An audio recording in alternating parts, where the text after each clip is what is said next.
আজকের পদার্থবিজ্ঞান ক্লাসে সকলকে স্বাগতম। আমরা আজকে পদার্থবিজ্ঞান দ্বিতীয় অধ্যায়ের গতি বিষয়ক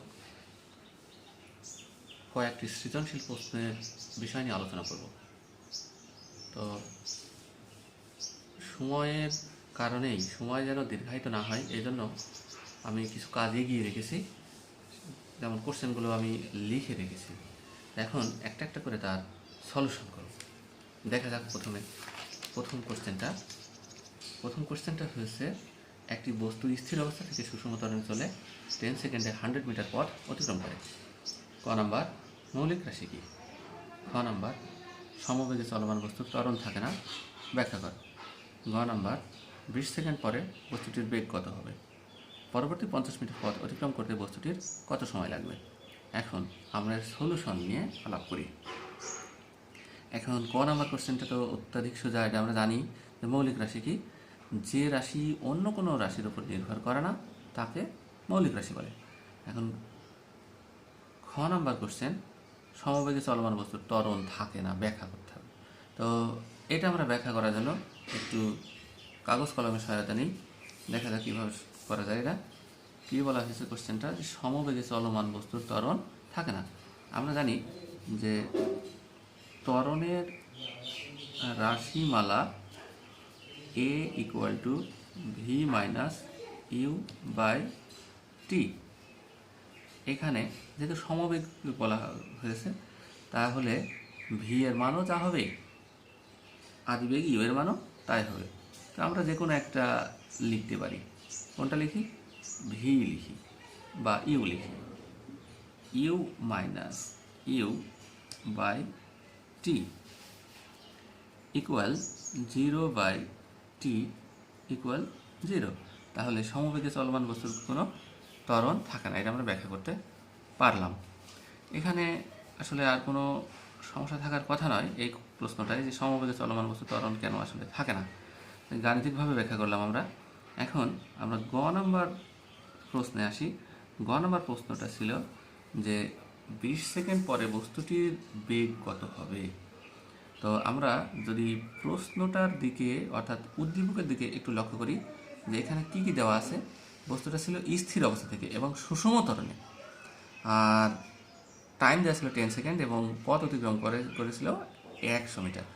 আমরা জানি যে স্থির অবস্থান থেকে সুষম ত্বরণে চলমান কোনো বস্তুর অতিক্রান্ত দূরত্বের ক্ষেত্রে তার সমীকরণ s equal to u t plus half a t square. তো এখানে আমার কি কি দেওয়া ছিল সেগুলো আমরা একটু লিখে নিই। এখানে আমাদের এস দেওয়া ছিল, অর্থাৎ অতিক্রান্তের দূরত্ব দেওয়া ছিল কত? 100 মিটার। আদিবেগ ইউ ইকুয়াল টু স্থির অবস্থা যেহেতু, তাহলে এর কোনো বেগ ছিল না, তাহলে 0 meter per second. Time t equal to কত সময় দেওয়া ছিল? 10 সেকেন্ড। আচ্ছা, এখানে তাহলে আমার অনুপস্থিত কোন রাশি, সেটা হলো এ। তাহলে এ ইকুয়াল টু হোয়াট?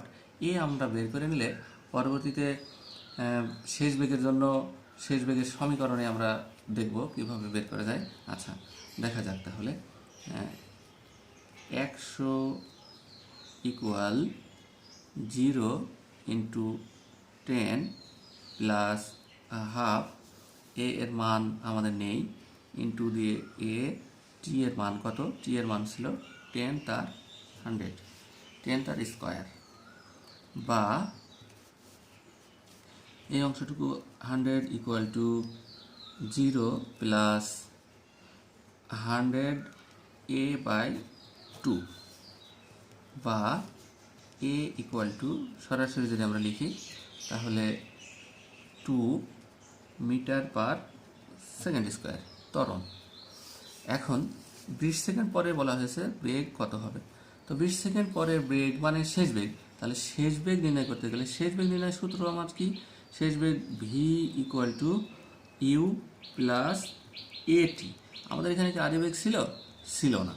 তাহলে আদিবেগ যদি না থাকে তাহলে 0 প্লাস, এখন এখানে ত্বরণ আমরা নির্ণয় করে নিলাম যে কত হয়েছে ত্বরণ হয়েছে 2 ইন্টু আচ্ছা, কত সময় পরে বেগটা নির্ণয় করতে বলা হয়েছে?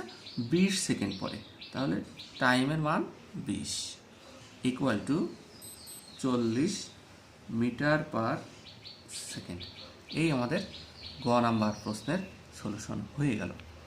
এখন আমরা সলিউশন করব ঘ নাম্বার কোশ্চেনে। তো ঘ নাম্বার কোশ্চেনটা ছিল কি, যে পরবর্তী 50 মিটার পথ অতিক্রম করতে বস্তুটির কত সময় লাগবে, তাই না? তাহলে পরবর্তী 50 মিটার, তাহলে মোট দূরত্ব, অতিক্রান্ত দূরত্ব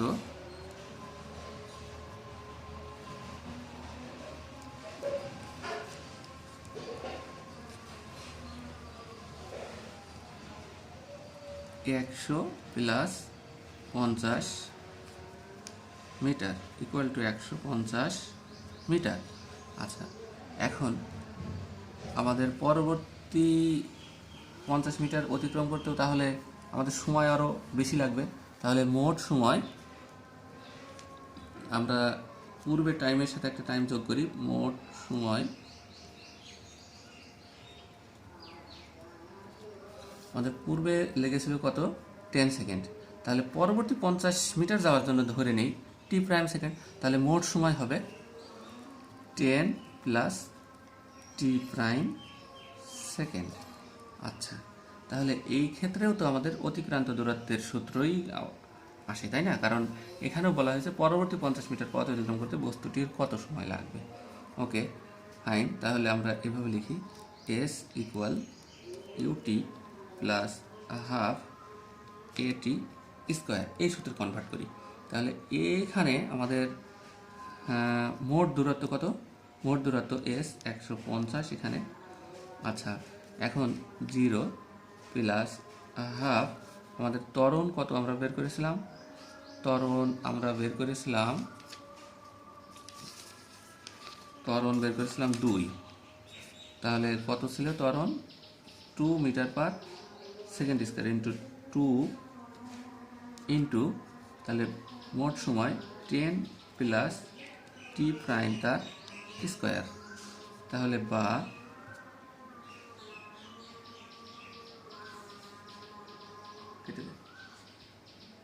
তাহলে এখন আমরা এটার সমীকরণটার ক্যালকুলেশন করি।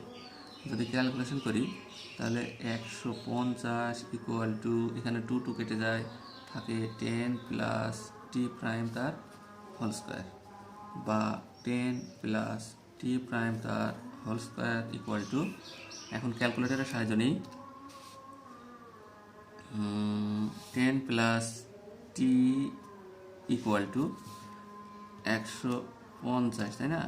তাহলে রুট ওভার 150 ইকুয়াল টু 12.247, 12.247 হয়। তাহলে বা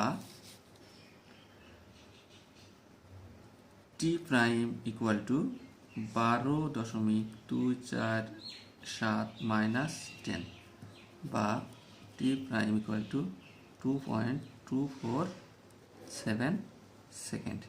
এই হলো আমাদের ঘ নাম্বার কোশ্চেনের কাঙ্ক্ষিত মান। তো এই ছিল প্রথম কোশ্চেনটা। আমরা এখন দ্বিতীয় আরেকটি কোশ্চেনের সলিউশন করতে পারি কিনা দেখি, যদি সম্ভব হয় তাহলে করাই ভালো। তো দ্বিতীয় কোশ্চেনটা, সেটা আমি লিখে রেখেছি, দেখা যাক দ্বিতীয় কোশ্চেনটা কি।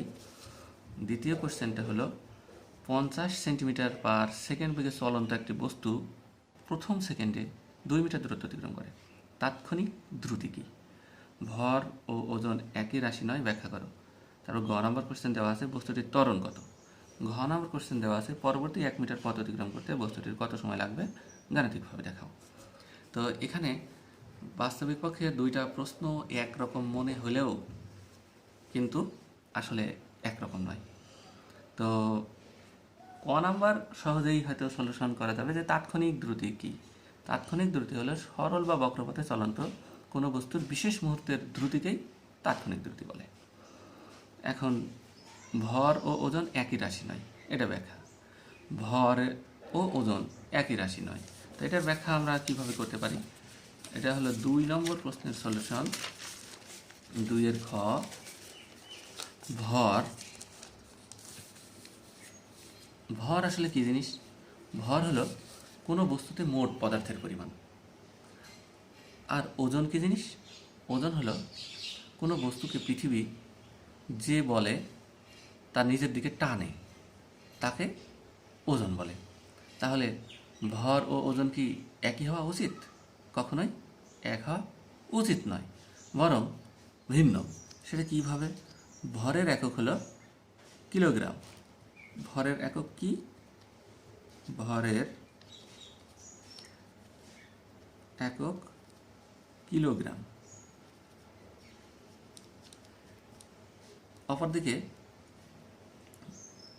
ওজনের একক হলো নিউটন। ওজনকে আমরা কিভাবে নির্ণয় করি? ও W equal to m g, তাই না? ভর সাথে অভিকর্ষ ত্বরণ গুণ করার পরে। তাহলে ভর ও ওজন কি একই হয় কখনো? ভর ও ওজন এক রাশি নয়। তাহলে এখন আমরা গ নাম্বার কোশ্চেনে আসি।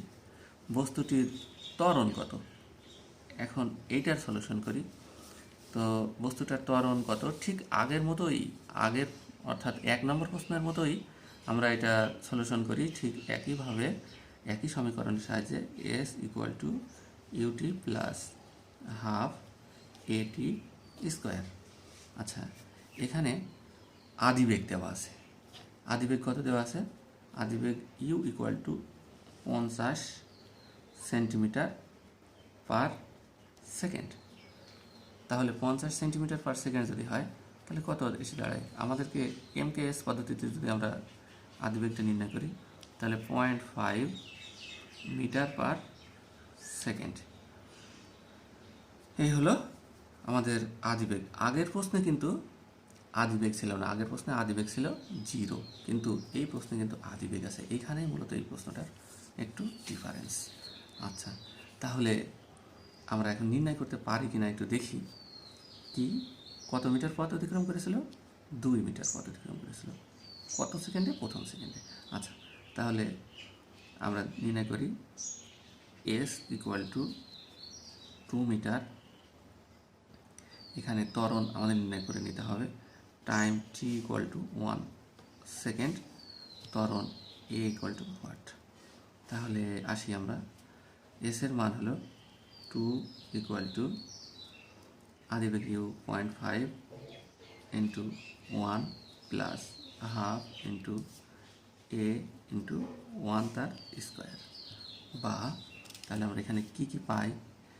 এখানে আমরা এটা পাই কিনা যে 2 equal to 0.5 plus a by 2 বা a by 2 minus a by 2 equal to 2 minus 0.5 বা a by 2 equal to, তাহলে কত আসে?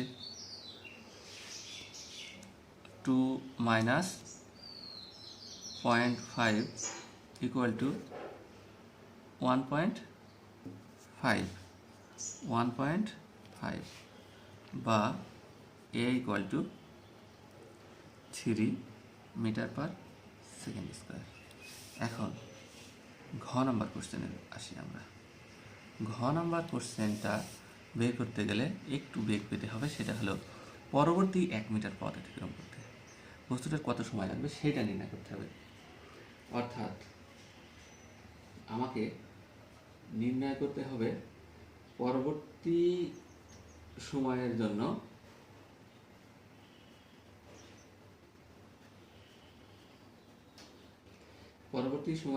এর অর্থাৎ 2 মিটারের পর এর বেগ নির্ণয় করে নিতে হবে। তাহলে 2 মিটার অতিক্রম করার পর যদি আমরা বেগ v1 ধরি, তাহলে দেখা যাক যে লিখি 2 metre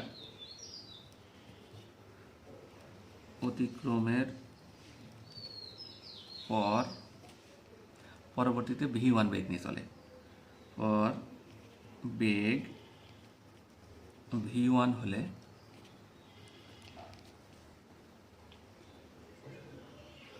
v equal to u plus a t, তাহলে v1 equal to u plus a t equal to আমাদের ইউ এর মান কত ছিল 0.5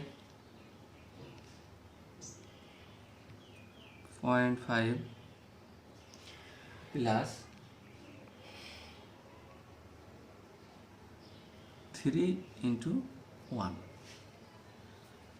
এখন এখানে 1 হলো কি করে, কারণ প্রথম সেকেন্ডেই আমরা বের করছি, এজন্য equal to 0.5 plus 3 equal to 3.5 meter per second. আমরা এটা বের করে নিলাম যে 2 মিটার অতিক্রম করার পরে আবার যখন বস্তুটা চলা শুরু করবে তখন তার শেষ বেগ হবে 3.5 মিটার পার সেকেন্ড। এই ক্ষেত্রে যে এই শেষ বেগ পরবর্তী মিটারের জন্য তাহলে তার আদি বেগের সমান, তাহলে পরবর্তী সময়ের জন্য যদি আদি বেগের সমান হয় এবং অতিক্রান্ত দূরত্ব কত, অতিক্রান্ত দূরত্ব হলো 1 মিটার। তাহলে এখন আমরা আবার এই সূত্রে একটু লিখতে পারি কিনা যে v square equal to u square plus 2as। এখন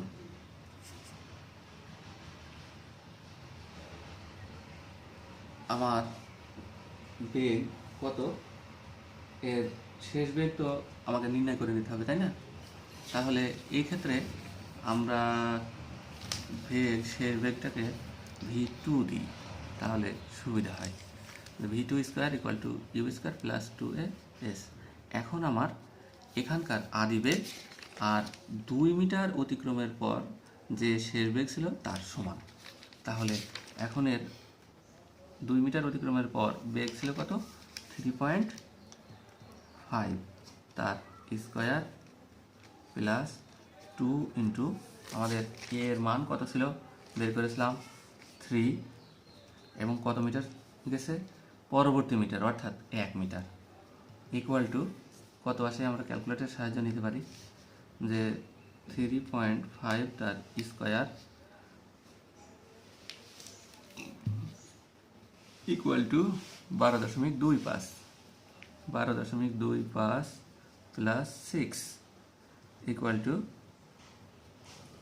18.25। তাহলে v2 ইকুয়াল টু কত হবে, v2 equal to root over 18.25 equal to 4.272, 4.272 metre per second. এখন আমরা জানি যে s equal to u plus v by 2 into t, এই সমীকরণটা আমরা জানি। যখন আদি বেগ এবং শেষ বেগ দেওয়া থাকে তখন আমরা গড় বেগের সহায়তা নিয়ে অঙ্কটা করতে পারি। তাহলে এখানে আমার অতিক্রান্ত দূরত্ব কত, 1 মিটার, 1 মিটার। তাহলে এই ক্ষেত্রে আদি বেগ কত, এই ক্ষেত্রে আমার আদি বেগ হলো, আমরা কত নির্ণয় করেছিলাম, আদি বেগ নির্ণয় করেছিলাম 3.5। তাহলে 3.5 প্লাস এই যে ভি, এই ভি এই v2 এর সমান অর্থাৎ শেষ বেগের সমান, সেটা কত 4.272 বাই 2 ইন্টু টি, এই টি এর মানটা নির্ণয় আমরা করব। তাহলে বা কত আসে আমার এখানে, দেখি কত আসে, 3.5 plus 4.272 equal to 7.772 1 equal to 7.772 by 2 into t, বা টি ইকুয়াল টু 2 বাই 7.772, বা দেখা যাক কত হয়, 2 ভাগ 7.772 ইকুয়াল 0.257 সেকেন্ড। টি ইকুয়াল টু 0.257 সেকেন্ড। তাহলে এই ছিল আমাদের পরবর্তী 50 মিটার পরবর্তী 1 মিটার পথ অতিক্রমের জন্য প্রয়োজনীয় সময় এটাই। তাহলে এখন যদি বাড়ির কাজের কথা বলি, তাহলে বাড়ির কাজ কি হতে পারে? অনুরূপ একটা অঙ্ক সৃজনশীলের কথা আমি বলি, যেটা বাড়ির কাজ, সেটি হলো এটা বলা যেতে পারে যে একটি বস্তু স্থির অবস্থান থেকে সুষম ত্বরণে চলে 5 সেকেন্ডে 100 মিটার পথ অতিক্রম করে। একই কোশ্চেন। এখন আমি গ নাম্বারের কোশ্চেনের কথা বলি। গ নাম্বার কোশ্চেন হলো যে 10 সেকেন্ড পর বস্তুটির বেগ কত হবে। ঘ নাম্বার কোশ্চেনের কথা বলি। ঘ নাম্বার কোশ্চেনটা হলো পরবর্তী 30 মিটার পথ অতিক্রম করতে বস্তুটির কত সময় লাগবে। এটাই হলো মূলত বাড়ির কাজ। তাহলে আজকে এ পর্যন্তই থাক। ধন্যবাদ সবাইকে।